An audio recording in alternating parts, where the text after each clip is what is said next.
कोल्हापूर महानगरपालिका सार्वत्रिक निवडणूक 2026च्या पार्श्वभूमीवर आज उमेदवारांच्या नामनिर्देशन अर्जाची छाननी प्रक्रिया ही पार पडत आहे।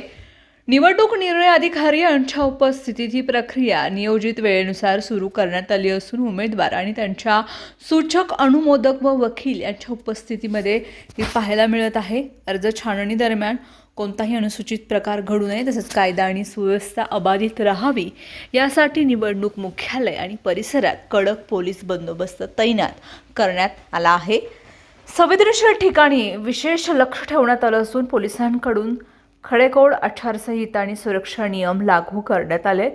निवडणूक आयोगाच्या मार्गदर्शक सूचनांनुसार अर्जाची तपासणीही केली जात असून आवश्यक कागदपत्र, पात्रता व नियमांची पूर्तता याची पडताळणीही केली जाते। अर्ज छाननी प्रक्रियेदरम्यान काही अर्ज हे वैध ठरवले जाण्याची तर काही अर्जांवरती हरकती नोंदवण्यात येण्याची शक्यताही वर्तवण्यात येत आहे।